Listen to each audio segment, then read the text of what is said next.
ആ സൂറത്ത് യാസീൻ എല്ലാ ദിവസവും ഓതുന്നത് പുണ്യമാണ്. സൂറത്ത് യാസീൻ മരണം ആസന്നമായവരുടെ സമീപത്ത് ഓതൽ പ്രത്യേകം സുന്നത്താണ്. മരിച്ചു കിടക്കുന്ന മയ്യിത്തിനെടുക്കലും അതോതൽ സുന്നത്താണ്. രണ്ടിനും തെളിവ് ഇഖ്റഊ അലാ മൗതാകും യാസീൻ എന്ന ഹദീസ് തെളിവാണെന്ന് ഇമാം ഇബ്നു ഹജറുൽ ഹൈതമി തങ്ങൾ തുഹ്ഫയിൽ പറഞ്ഞിട്ടുണ്ട്. ഇവിടെ ഈ കൊണ്ടുവന്നു വെച്ചത് തുഹ്ഫ എന്ന കിതാബാണ്. അത് 10 വാള്യമാണ്. അത് ഇബ്നു ഹജറുൽ ഹൈതമി തങ്ങളുടെ കിതാബാണ്. സൈനുദ്ദീൻ മഖ്ദൂം റളിയല്ലാഹു അൻഹു പൊന്നാനിയിൽ ദീനി ഖിദ്മത്ത് ചെയ്ത് ഫത്ഹുൽ മുഈൻ അടക്കമുള്ള ഗ്രന്ഥങ്ങൾ രചിച്ച മഹാനാണ്. സൈനുദ്ദീൻ മഖ്ദൂബ് തങ്ങളുടെ പ്രധാന ഗുരുവാണ്. ഖാതിമത്തുൽ മുഹഖ്ഖിഖീൻ അഹ്മദ് ഇബ്നു ഹജറുൽ ഹൈതമി റളിയല്ലാഹു അൻഹു ശാഫിഈ മദ്ഹബിലെ ഏറ്റവും പ്രബലമായ കിതാബാണത്.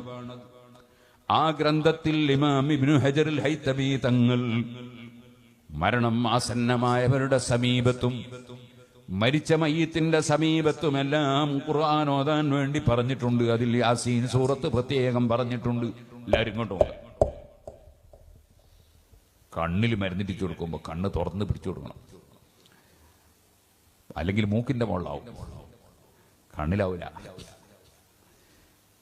ഒരു കടയിൽ പോയിട്ട് വെളിച്ചെണ്ണ വാങ്ങുമ്പോൾ കുപ്പി നേരെ പിടിച്ചു കൊടുക്കണം, അല്ലെങ്കിൽ വെളിച്ചെണ്ണ തീർത്തും തറയമലുണ്ടാവും. ഇതുപോലെ ഖുതുബ ഓതുമ്പോ ഖതീബിനെ തന്നെ ശ്രദ്ധിക്കണം. ദർസ് നടത്തുമ്പോ ഉസ്താദിന്റെ വായിൽ തന്നെ മുതഅല്ലിമീങ്ങളുടെ ശ്രദ്ധ. വേറെ ഒരു സ്ഥലത്തേക്കും പോലും ഉസ്താദിന്റെ തൊള്ളയിൽ കിതാബിൽ വേറെ ഒരു സ്ഥലത്തും പോകാൻ പറ്റും. ഇതുപോലെ ഒരാശയം കേൾക്കുമ്പോ പറയുന്ന ആളിലേക്ക് മാത്രം ശ്രദ്ധിക്കണം. വേറെ സംഭവങ്ങൾ പലതും നടക്കുമ്പോൾ അങ്ങനെ നടന്നോട്ടെ, അതൊന്നും ഇപ്പൊ നമുക്ക് ഇല്ലാണ്ടാക്കാനും കഴിയില്ല, ഉണ്ടാക്കാനും കഴിയില്ല. ഈ മൈക്കൊന്ന് കൃത്യമായി തുറന്നാൽ. സുഹൃത്തുക്കളെ,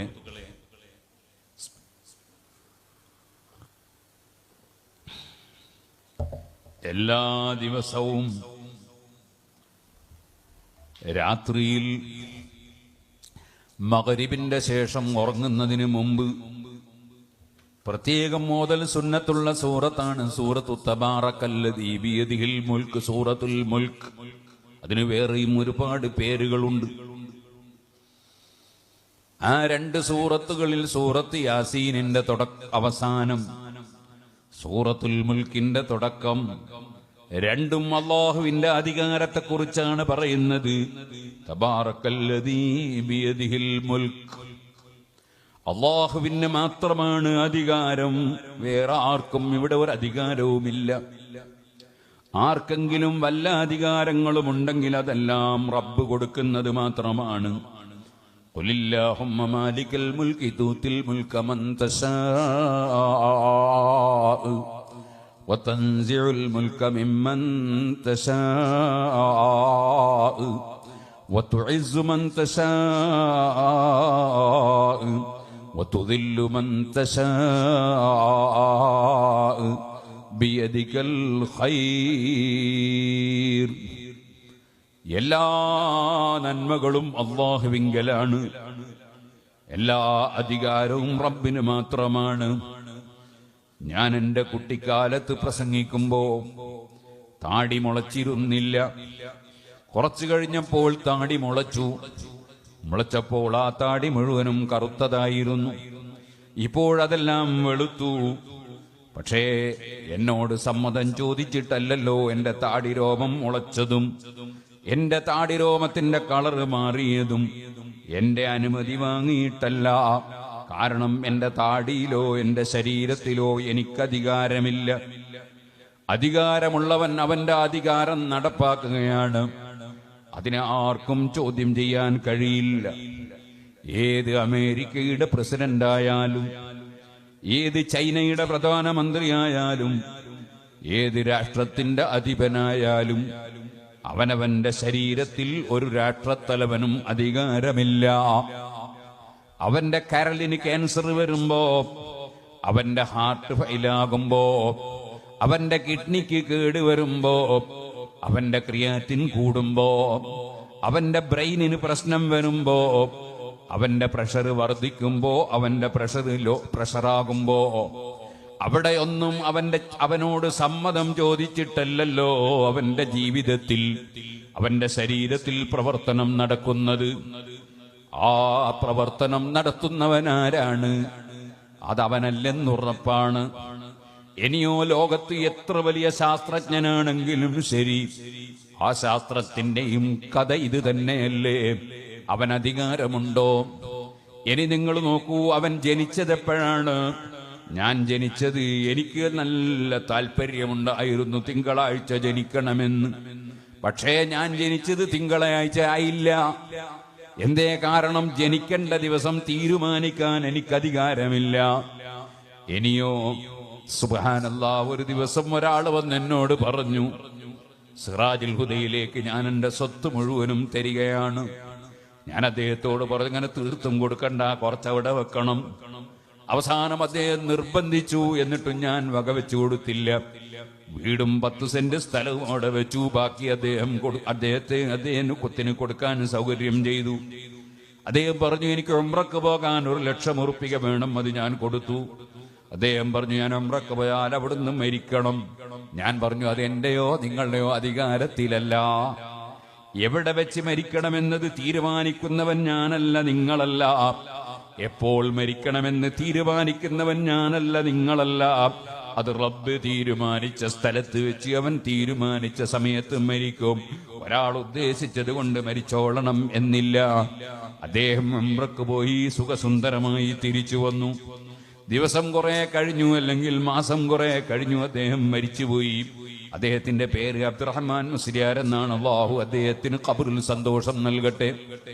ആർക്കാണ് ഇവിടെ മരിക്കുന്ന ദിവസം തീരുമാനിക്കാൻ അധികാരമുള്ളത്? ആർക്കാണ് ഇവിടെ ജനിക്കുന്ന ദിവസം തീരുമാനിക്കാൻ അധികാരമുള്ളത്? ഏത് യുക്തിവാദിയോ നിരീശ്വരവാദിയോ അവന് തീരുമാനിക്കാൻ അധികാരമുണ്ടോ അവന്റെ ജന്മദിനം? അവന് തീരുമാനിക്കാൻ അധികാരമുണ്ടോ അവന്റെ മരണദിനം? ഇനിയോ അവനുള്ളത് എന്താണെങ്കിലും ശരി. എത്രയെത്ര കാതുള്ളവരുണ്ട്, പക്ഷേ കേൾവി ശക്തിയില്ല. എത്ര കണ്ണുള്ളവരുണ്ട്, അവർക്ക് കണ്ണിന് കാഴ്ച ശക്തിയില്ല. എത്ര കൈയുള്ളവരുണ്ട്, അവർക്ക് കൈക്ക് ശക്തിയില്ല. കാലുണ്ട്, പക്ഷേ നടക്കാൻ കഴിയുന്നില്ല. ഇങ്ങനെ വന്നാൽ ലഹും ഖുലൂബുൻ ലാ യഫ്ഖഹൂന ബിഹാ, മനസ്സുകളുണ്ട്, ഹൃദയങ്ങളുണ്ട്, ബ്രെയിനുണ്ട്, പക്ഷേ ചിന്തിക്കാൻ കഴിയുന്നില്ല. ഗ്രഹിക്കേണ്ടത് ഗ്രഹിക്കാൻ കഴിയുന്നില്ല. അവനാണല്ലോ അല്പവും ബുദ്ധിയില്ലാത്ത യുക്തിവാദി. അവനാണല്ലോ അല്പവും ബുദ്ധിയില്ലാത്ത ഇസ്ലാമിക വിരോധി. ഓ മുസ്ലിം സഹോദരന്മാരെ, ഞാൻ പറഞ്ഞു വന്നത് നിങ്ങൾ ഓർക്കണം. ഒരു മനുഷ്യന് ശരിയായ വിശ്വാസമുണ്ടെങ്കിൽ യജമാനനായ റബ്ബ് അവന് രാത്രിയും പകലും ഒരുപോലെയാണ്. അവൻ ആളുകളുള്ള സ്ഥലവും ഇല്ലാത്ത സ്ഥലവും ഒരുപോലെയാണ്. അവൻ കാണാത്തതില്ല,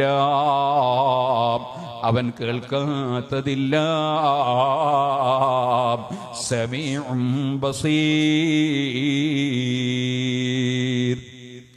അവന്റെ കാഴ്ച മറ്റൊരാൾ കൊടുത്തിട്ടുള്ള കാഴ്ചയല്ല. അവന്റെ കേൾവി വേറെ ഒരാൾ കേൾപ്പിച്ചിട്ടുള്ള കേൾവിയല്ല. അവൻ കേൾക്കാത്തതൊന്നുമില്ല, കാണാത്തതൊന്നുമില്ല. സ്വന്തമായി ഉള്ളവനാണവൻ. ആ റബ്ബ് സുബ്ഹാനഹു വ തആല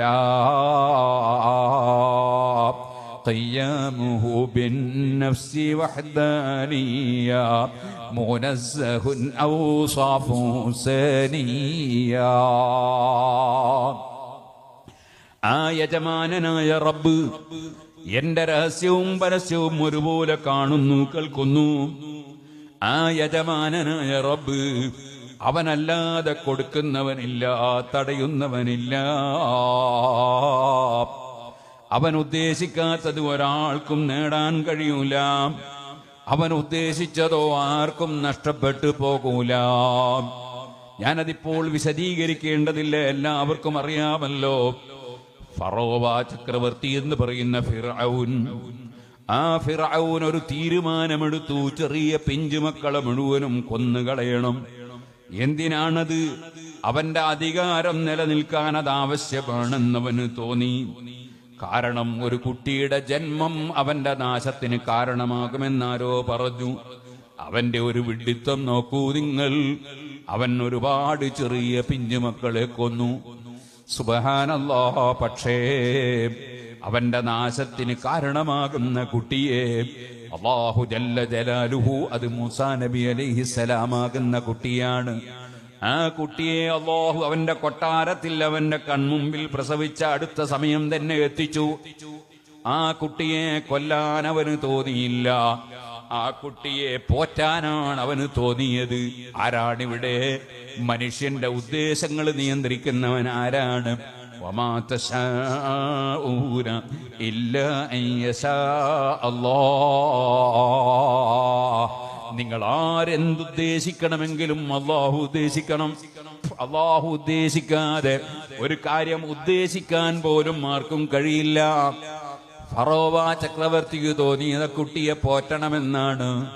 ആ കുട്ടിക്ക് മുല കൊടുക്കാൻ പറ്റുന്ന സ്ത്രീകളെ തെരഞ്ഞ് അവസാനം കിട്ടിയത് മൂസാ നബിയുടെ ഉമ്മയാണ്. പക്ഷേ ഉമ്മയാണെന്നറിയില്ല.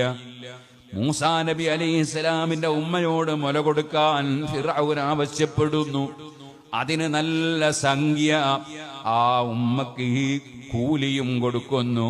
അങ്ങനെ അല്ലാഹു തആല ഉദ്ദേശിച്ച കുട്ടിയെ ആ ഫറോവ ചക്രവർത്തിയുടെ കൊട്ടാരത്തിലിട്ട് സ്വന്തം ഉമ്മയെ കൊണ്ട് മുല കൊടുപ്പിച്ച്, ആ സ്വന്തം ഉമ്മ മുല കൊടുക്കുന്നതിന് പകരം ഫിർഔനിനെ കൊണ്ട് ശമ്പളം കൊടുപ്പിച്ചു. ആ കുട്ടി ജനിച്ചു, വളർന്നു. അതേ ആ കുട്ടി തന്നെ അവസാനം ഫിർഔനിന്റെ മുങ്ങി മരണത്തിന് കാരണമായില്ലേ? റബ്ബിന്റെ തീരുമാനം മറികടക്കാൻ കഴിയുന്ന ആരെങ്കിലുമുണ്ടോ? സുബ്ഹാനല്ലദീ ബിയദിഹി മലകൂതു കുല്ലി ശൈ.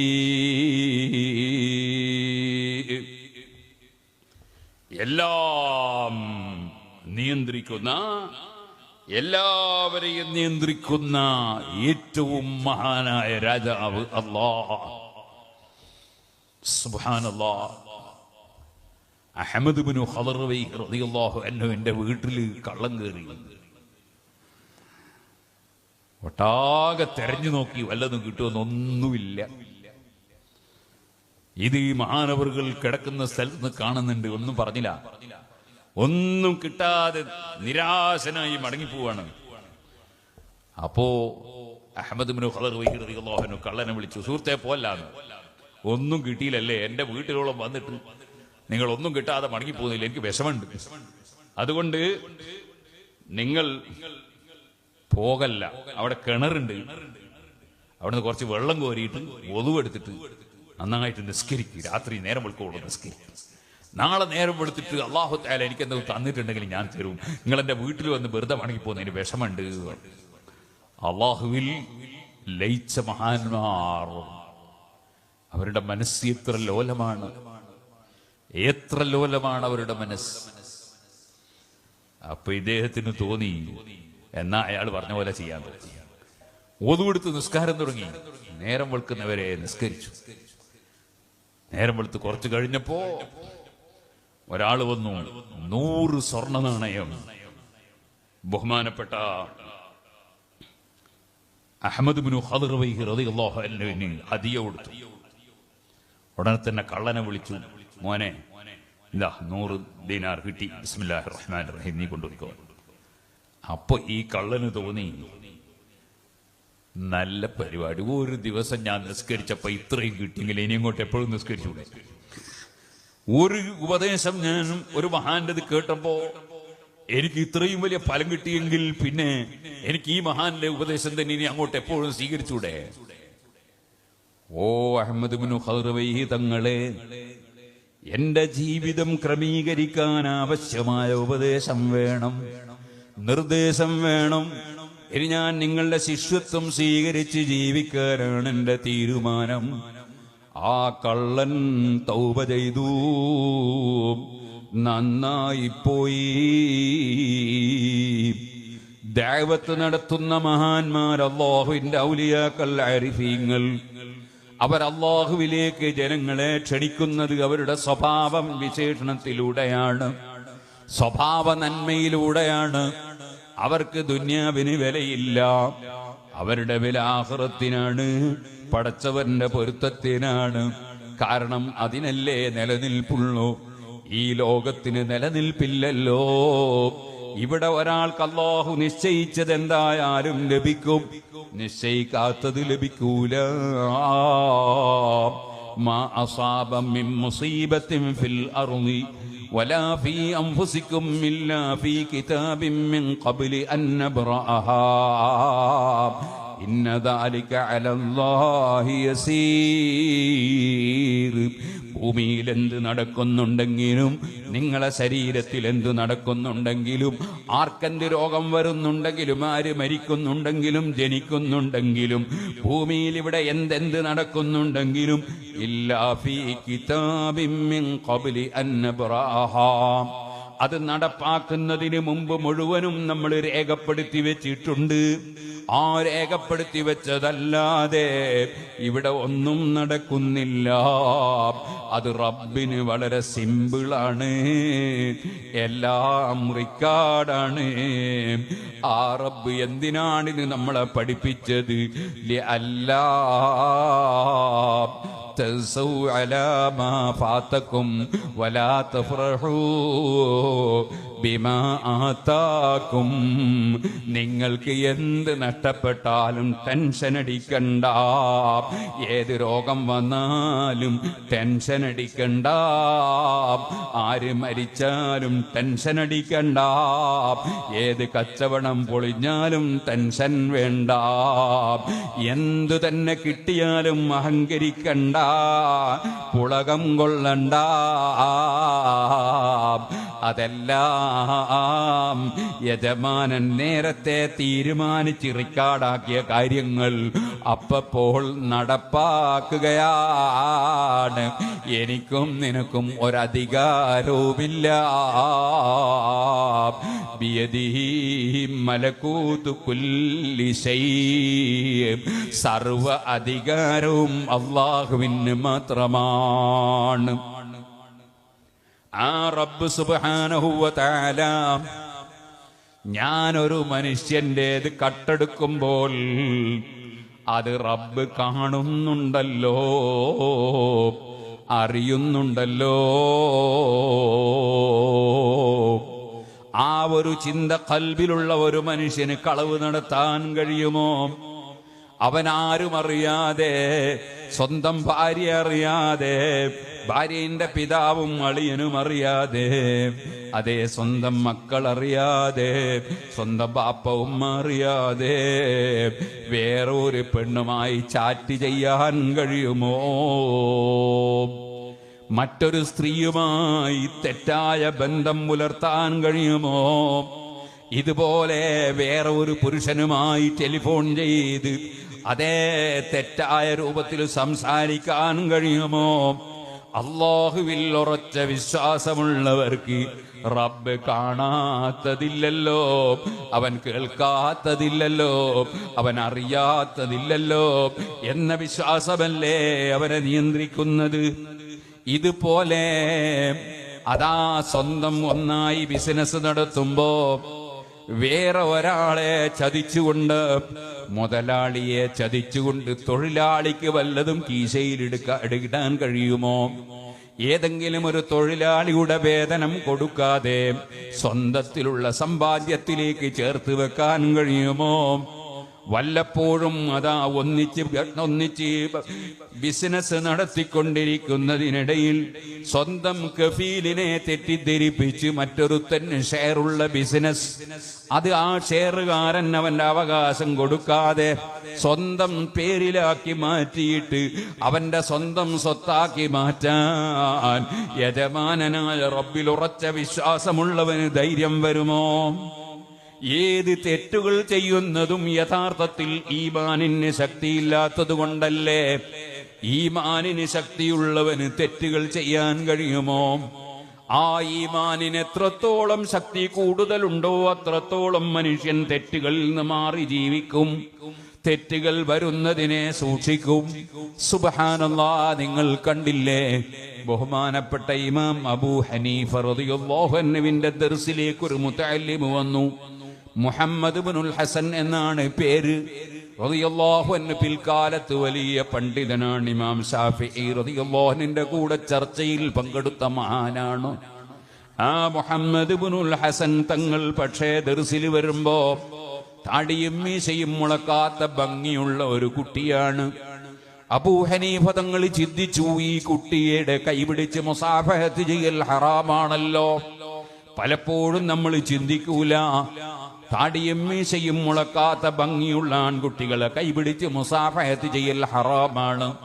ഒരു മുസ്ലിയാർ താടിയും തലപ്പാവും നീളക്കുപ്പായും ഒക്കെ ധരിച്ച് അപ്പുറത്തെ വീട്ടിലുള്ള ഒരു ചെറിയ പെൺകുട്ടിയെ, ആ പെൺകുട്ടിയുടെ കൈപിടിച്ചൊരു മുസ്തഹാത്തായ കണ്ടാൽ വികാരത്തിന് സാധ്യതയുള്ള ഒരു പെൺകുട്ടിയുടെ കൈപിടിച്ച് മുസാഫഹത്ത് ചെയ്താൽ എല്ലാവരും പറയും പച്ച ഹറാമ് ചെയ്ത മുസ്ലിയാര്.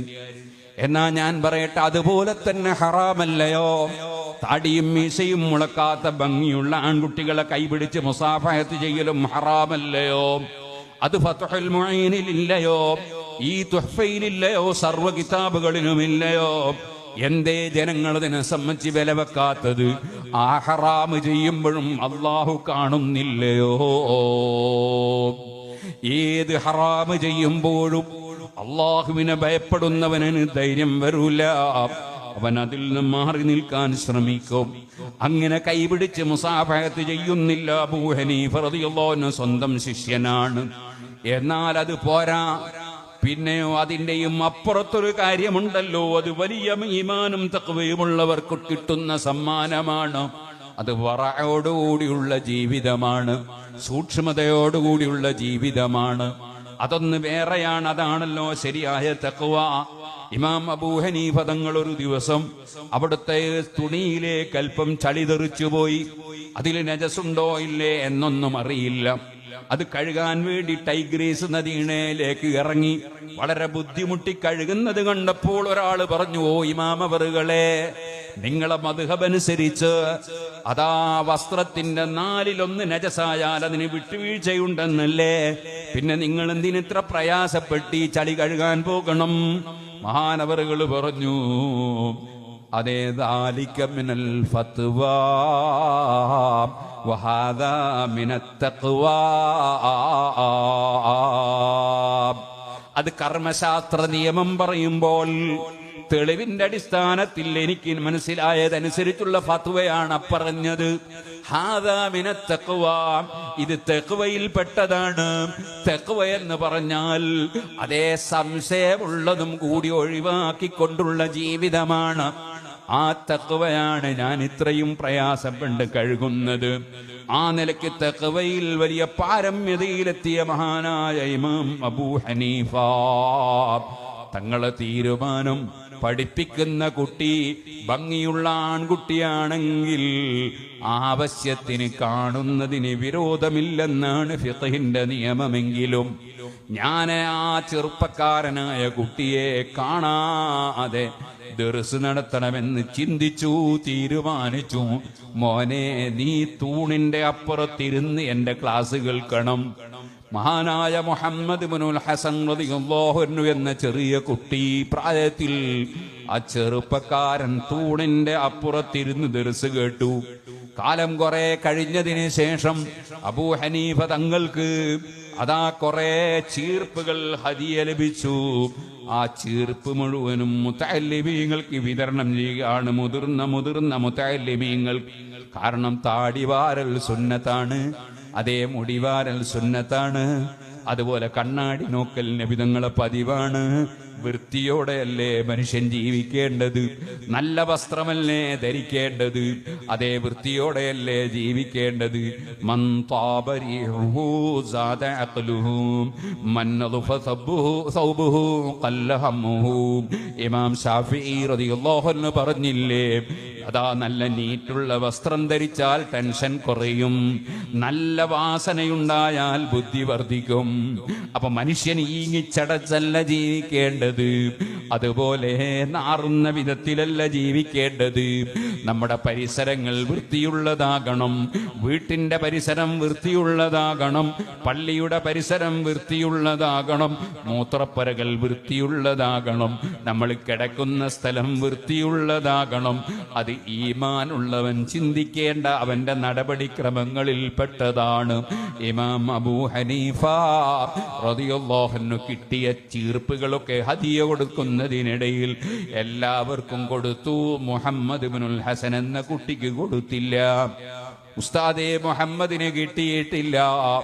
അപ്പോൾ പറഞ്ഞു, മുഹമ്മദിന് താടി മുളച്ചിട്ടില്ലല്ലോ, അവൻ എന്തിനാണ് മക്കളെ ചീർപ്പ്? അപ്പോഴാണ് ബാക്കിയുള്ള കൂടെയുള്ള കുട്ടികൾ പറയുന്നു, അവന് താടി മുളച്ചിട്ട് കാലം കുറെ ആയല്ലോ ഉസ്താദേ. പക്ഷെ ഇമാം അബൂ ഹനീഫ തങ്ങൾ വിവരമറിഞ്ഞിട്ടില്ല. ദിവസേന ദർസിൽ പങ്കെടുക്കുന്ന കുട്ടിയാണ്, പക്ഷെ മുഖത്തേക്ക് നോക്കാറില്ല. അല്ലാഹുവിനെ അങ്ങേറ്റം സ്നേഹിച്ച് ഈമാൻ അത് ശരിക്കും രൂഢമൂലമായി ഉന്നത സ്ഥാനത്തെത്തിയാൽ സൂക്ഷ്മത വളരെ കൂടുതലാണ്. അങ്ങനെയല്ലേ ഈമാനിന്റെ അവസ്ഥ? ഓ സുഹൃത്തുക്കളെ, ഞാൻ പറഞ്ഞു വന്ന ചരിത്രത്തിലേക്ക് പോകാം. നബി സല്ലല്ലാഹു അലൈഹി വസല്ലമ തങ്ങളെ കാലത്ത് അതാ തുഅമത്ത് ഇബ്നു ഉബൈറക്ക് ഒരു കളവ് നടത്തി എന്ന് പറയുമ്പോൾ തന്നെ നമുക്ക് മനസ്സിലാക്കാൻ കഴിയും അദ്ദേഹത്തിന് വേണ്ടതുപോലെയുള്ള ഈമാനില്ല. ഈമാനുണ്ടെങ്കിൽ അയാൾ കക്കാൻ പോകൂലല്ലോ, അള്ളാഹു കാണുമെന്ന ധാരണ ഉണ്ടാകൂലേ. കട്ടെടുത്ത സാധനം കൊണ്ടുപോയി ഒരു യഹൂദിയുടെ വീട്ടിൽ കൊണ്ടുപോയി ഒളിപ്പിച്ചു വെച്ചു. എന്നിട്ടോ കളവ് നടന്ന വിഷയത്തെക്കുറിച്ച് ചർച്ച വന്നു. ഇവൻ പറഞ്ഞു, ഞാനല്ല കട്ടത് ആ കളവ് സ്വത്ത് എവിടുന്നാണോ കിട്ടുന്നത് അവിടെയാണ് അവനാണ്. അങ്ങനെ ഒരു മുസ്ലിം സഹോദരന്റെ പേരിൽ ആരോപണം ഉന്നയിച്ചു. സുബ്ഹാനല്ലാഹ്. ആ സമയത്ത് റബ്ബ് സുബ്ഹാനഹു വ തആല പരിശുദ്ധ ഖുർആനിൽ കുറേ ആയത്തുകൾ ഇറക്കി. ഓ നബിയേ, അവൻ കള്ളം പറയുന്നവനാണ്, കട്ടതവനാണ്. അതേ സമയത്ത് നിരപരാധിയായ മുസ്ലിമിന്റെ പേരിൽ ആരോപണം ഉന്നയിക്കുകയാണ്. അവൻ അള്ളാഹുവിനെ ഭയപ്പെടുന്നില്ല എന്നറിയിക്കുന്ന നിരവധി ആയത്തുകൾ ഖുർആനിൽ അള്ളാഹു ഇറക്കിയപ്പോ അവന്റെ കൈമുറിക്കാൻ ഓർഡർ ചെയ്തപ്പോൾ അവൻ മദീനയിൽ നിന്ന് മക്കയിലേക്ക് ഒളിച്ചോടിപ്പോയി. മദീനയിൽ നിന്ന് മക്കയിലേക്ക് പോയി. കാരണം മദീന ശരീഫും പരിസരവും അള്ളാഹുവിന്റെ റസൂലിന്റെ ഭരണത്തിലുള്ള രാഷ്ട്രമാണ്. മക്കയുടെ ഭരണം അന്ന് ലഭ്യമായിട്ടില്ല. അവൻ അവിടേക്ക് ഓടിപ്പോയി. അവൻ രാജ്യം വിട്ടു. അവൻ അവിടെ നിന്ന് അവന്റെ മുൻപതിവ് പോലെ കളവ് നടത്താൻ പോയി. ഒരു വീട് തുറന്നു. ആ വീട്ടിലേക്ക് കളവിന് വേണ്ടി കടക്കാൻ ഉദ്ദേശിച്ചുകൊണ്ട് തലയങ്ങോട്ടിട്ടു. ബാക്കി ഉടലും കൂടി പ്രവേശിപ്പിക്കാൻ നോക്കുമ്പോ ആ തുറന്ന ചുമര് അങ്ങനെ തന്നെ ഇടിഞ്ഞ് താഴോട്ട് വീണു. അങ്ങനെ തല അപ്പുറത്തും ഉടലി ഇപ്പുറത്തുമായി പല്ല് ചാകുന്നത് പോലെ ചത്തുപോയി. അത് തുഅമത്ത് ഇബ്നു ഉബൈറഖ്. അവൻ മദീനയിൽ നിന്ന് മക്കയിലേക്ക് ഓടിപ്പോയത് ഇസ്ലാമിൽ നിന്ന് രാജിവെച്ചുകൊണ്ടാണ്. എന്ന് പറഞ്ഞാൽ അതിനർത്ഥം മുമ്പേ അവൻ നല്ല മുസ്ലിമായിരുന്നു എന്നാ? അല്ല, പണ്ടെന്നോൻ ആ ജാതിയാണ്. ഏതൊരാൾ ഇസ്ലാമിൽ നിന്ന് രാജിവെച്ചു എന്ന് പറയുന്നുണ്ടോ അവരെല്ലാം ഇതേ മോഡലായിരിക്കും. നേരത്തെ തന്നെ വിശ്വാസം ഉണ്ടാവില്ല. അങ്ങനെയുള്ള മുനാഫിക്കുകളായിരിക്കും. അവർ ഇസ്ലാം എന്ന് പുറത്തുപോയി എന്ന് പ്രഖ്യാപിക്കും. അങ്ങനെ പ്രഖ്യാപിച്ച ഒരുത്തന്റെ സംഭാഷണം ഞാൻ കേട്ടു എന്നാ ഞാൻ പറഞ്ഞു. അവൻ സംഭാഷണത്തിൽ പറയാണ്, അവന് പേര് വെച്ചിരിക്കുന്നു എക്സ് മുസ്ലിം.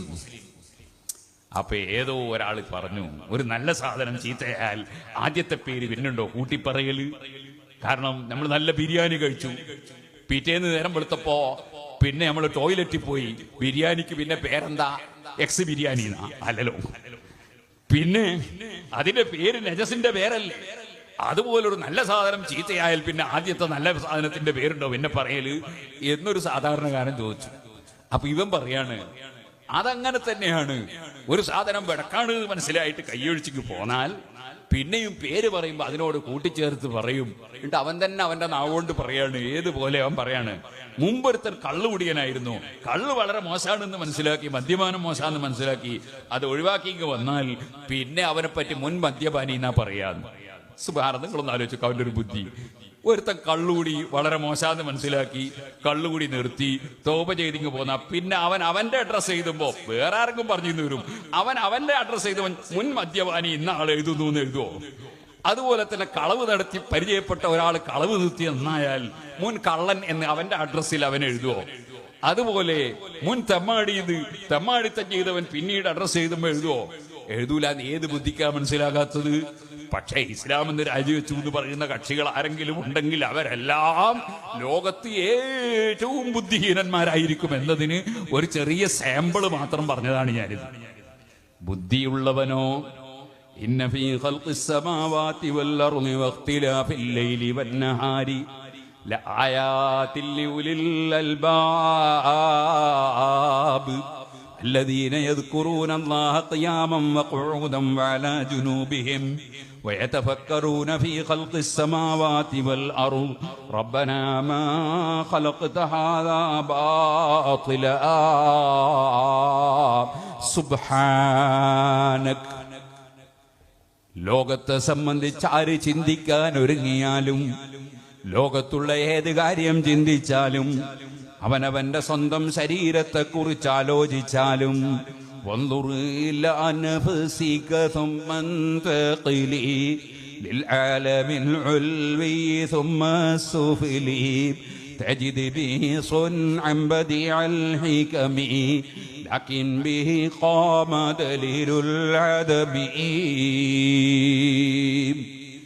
ഏത് മനുഷ്യനും ചിന്തിക്കുന്നവനാണോ അവൻ അറിയാൻ കഴിയും ഇത് മുഴുവനും സൃഷ്ടിച്ച് സംവിധാനിച്ച് സംരക്ഷിച്ച് വരുന്നൊരു രാജാവുണ്ട്.